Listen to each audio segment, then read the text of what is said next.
Prepare too fast. Forward. Into the darkness.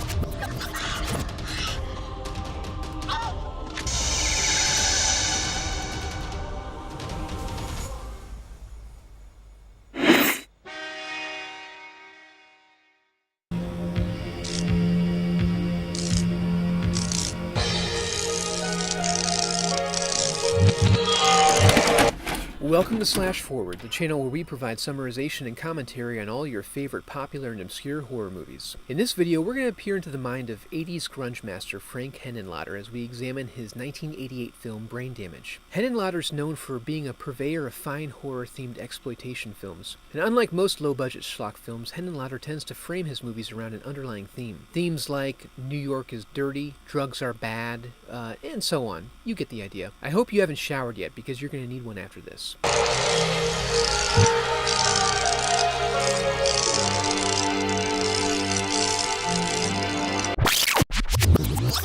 We open on a credit sequence that pans over a variety of ancient statues, vaguely indicating we'll be dealing with some sort of mystical horror here. This transitions to an elderly man, eagerly awaited, returning to his apartment. He was on an errand to locate a particular type of meat. The order was hard to fill, apparently because they find themselves without the service of their normal butcher, and what they need is both exotic and requires a certain level of discretion. It's a sack of brains. I have to say that the effects here are pretty good as I find myself desiring to eat those brains. Anyway, the couple, who are later identified as the Ackermans, have brought this special treat for someone or something they refer to as Elmer. We don't initially find out what Elmer is, because Martha happily trots his treat into the bathroom and finds it empty. Whatever he is, apparently he takes his snacks in the tub. The two of them begin to react in an unexpectedly insane manner, screaming and thrashing about as though they're in physical pain from his absence. They must really love him. We cut to some feet sleeping. The phone rings and it's answered by Brian, our protagonist, who's now in the process of letting down his lady. Meanwhile, the Ackermans, I'm just going to call them the elderly couple because Ackermans feels wrong. Is it Ackerman?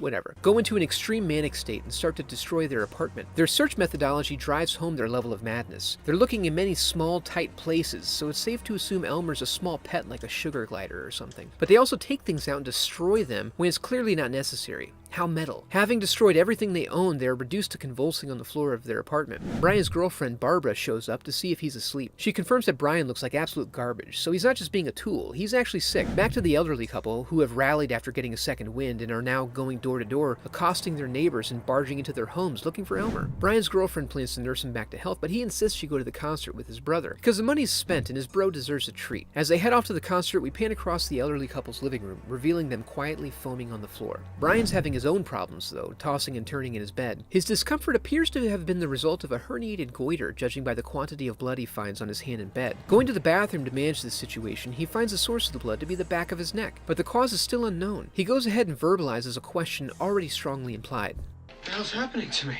Before he can explore this further, he begins to have a reality-altering experience better than any concert, so we know he made a good choice. He lies down to go for a ride as his ceiling light turns into a giant eyeball, and a strange blue liquid slowly begins to fill his room and lap at his hand. It eventually engulfs him as he floats off into oblivion. Sometime later, he wakes up feeling like a new man. He seems energized and rested, and he goes to check his neck and finds that a bath has been drawn. I know there's someone else here.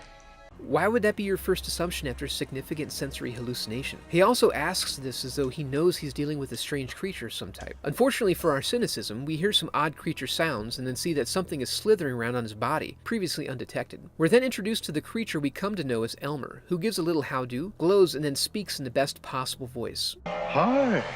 He hits the Macaulay Culkin eyebrows and gives Brian a hard sell on a new life of pleasure and euphoria with Elmer by his side, by making some strange allusions to what this new life will consist of. A life of light and pleasure. We find out the deal heavily favors Brian. He gets the light, and all he has to do is take Elmer for a walk. I'll do all your thinking for you. Trust me, Brian. Trust me.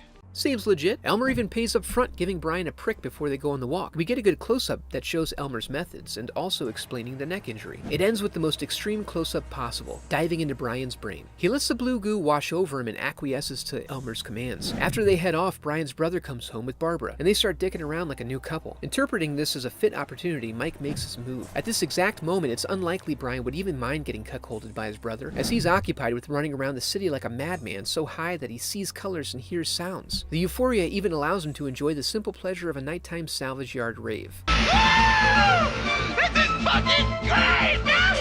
Yeah, that's not that great. With Brian bouncing around and screaming, it doesn't take long for the yard's security guard to be alerted. This security guard takes his job very seriously and gives no quarter as he slowly dons his cap and prepares himself for a first-degree murder. Brian continues his tour as the guard pursues him like the Terminator, eventually catching up with him. Brian calmly and rationally explains the situation to him.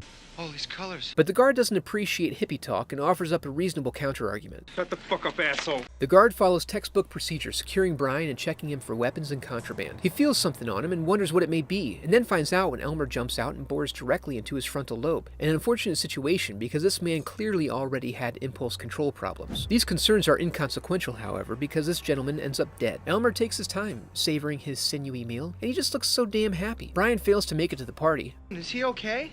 Yeah, Brian, he's doing just fine. Brian gets juiced again, and we now know the elderly couple's full deal. We're given the impression that some time has passed, but are never sure exactly how much. We find Mike and Barbara discussing Brian's odd behavior. He doesn't go to work or really ever leave the apartment. If he's not in the bathtub, he's locked in his room, which is filled with pails of water that he refreshes 4 times a day. They go to check on him, and he plays it cool at first, but then loses it when Elmer playfully squirts him. Oh, yeah, sure, I'll be right out. That does look fun. He manages to pull himself together enough to go to dinner with Barbara. She insists on an explanation for his odd behavior. He goes off on a manic rant that clearly implies his addiction, but doesn't specify to what. He tries to clarify, but Elmer won't let him. As he tries his best to maintain, he begins to hallucinate his meatballs as pulsating, sighing brains that get bigger and bigger. Unable to stand the sight, he makes a scene and runs off. He finds himself in an alley with some other lost souls, and as he's on the verge of being overcome with despair, Elmer hits him again with that sweet stuff straight to the brain. Once again on that upward climb, he slinks into the subtly named Club Hell. He's noticed and approached by a woman who finds him with his head in a PA speaker. He's probably going to regret that when he gets older. They hit it off after she invites him to join her on the dance floor, and he proceeds to woo her with a quirky dance of insanity, for which he provides his own sound effects. She mistakes his amorous nature as an indicator that she's reeled him in, when in reality, it likely doesn't even matter to him that she's there. They take this increasingly sexy party to the bathroom, but choose a detour since they don't want to wait behind the line of lovely ladies patiently waiting to dump out in small groups. Hey, sometimes you need a spotter. Now on the roof or in an alley, it's hard to tell, they're on the verge of experiencing carnal pleasure when Elmer pops out to make sure Brian doesn't cheat and takes his evening meal in a scene that may be too graphic or suggestive to show. I may be desensitized here, but allegedly some of the crew walked off the set in disgust during filming, so I'm going to use that as an indicator. With that grimy business done, Brian heads home. Brian stops off in the courtyard of his apartment complex to ditch his blood-soaked undies and confirm for us that he's not fully aware of Elmer's actions. What the hell happened tonight? And is then accosted by Mr. Ackerman, appearing to have aged significantly in the absence of Elmer's juice. He provides us some additional context when he informs Brian that it's dangerous to feed Elmer human brains. He then gives us the extended backstory hinted at in the opening credits. He feels it's best to try and find a balance with Elmer to maintain control, but Elmer's a natural leader. He doesn't want to be fed, he wants to hunt. Mr. Ackerman spends time on all of this despite the fact that all he really wants is to get Elmer back. Brian declines to hand him over, however, but also realizes his own personal truth. He needs to break himself and regain control of his impulses. He leaves, only providing a minimal degree of explanation that, to anyone not watching the movie, makes absolutely no sense. The old man is right. I've got to be in control. What old man? I've got to be in charge.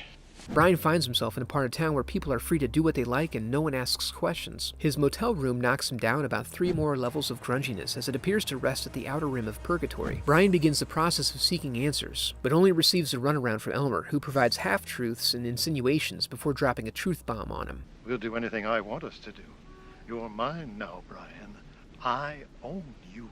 They come to an understanding. No brains, no juice. And it's time for a protracted standoff. Brian begins to show signs of withdrawal almost immediately as Elmer goads him. Hallucinating that he's at the North Pole, Brian attempts to feed a baby penguin. He then finds himself pulling something from his ear. It ends up being a hallucination, but still, it's pretty disturbing. Elmer appears to be getting along just fine as Brian lies foaming on the floor. The situation becomes dire as Brian begins to plead for the juice. Elmer responds by singing an old-timey tune. What puts the kick in a chicken?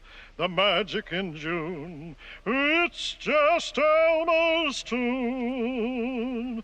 Driving home his absolute dominance.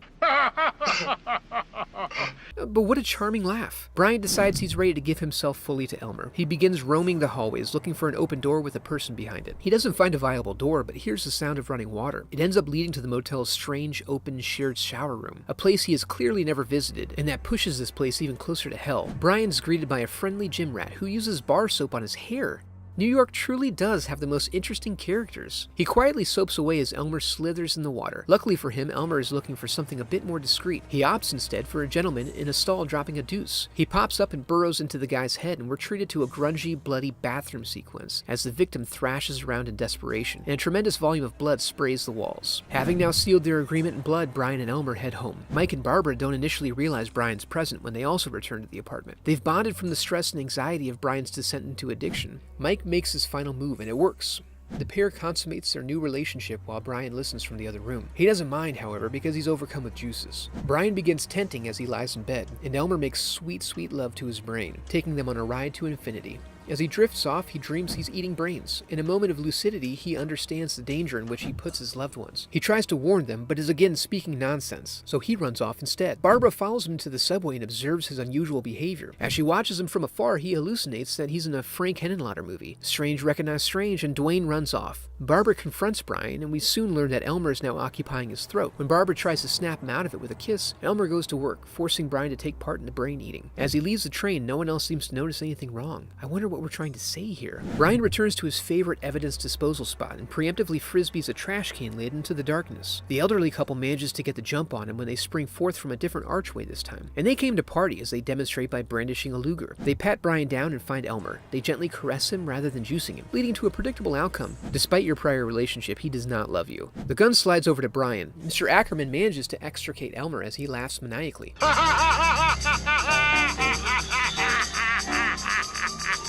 But gets his brain nommed on for his efforts.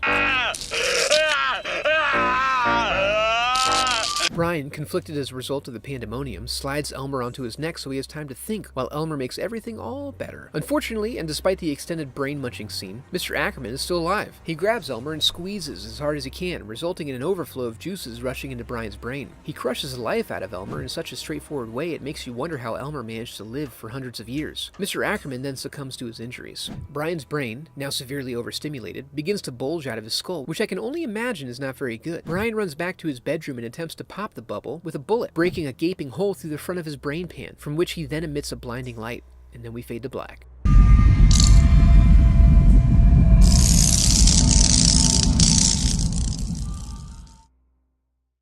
That, my friends, is what happens when you do drugs, or commit yourself to a superficial life of carnal pleasure, or live in a seedy 1980s era New York City or something. I haven't quite sifted through all the layers of this one yet. Honestly, though, this is a fantastic, gritty horror exploitation film. While I haven't seen Henenlotter's entire filmography, it looks like it moves quickly into extreme campy comedy and then documentaries. So I feel confident saying this is likely the best horror film he made. It's certainly an underappreciated gem for fans of 80s horror, having only just received an updated Blu-ray release in 2017 from Arrow Video. You should go check it out. I hope you enjoyed this video, and thank you for watching.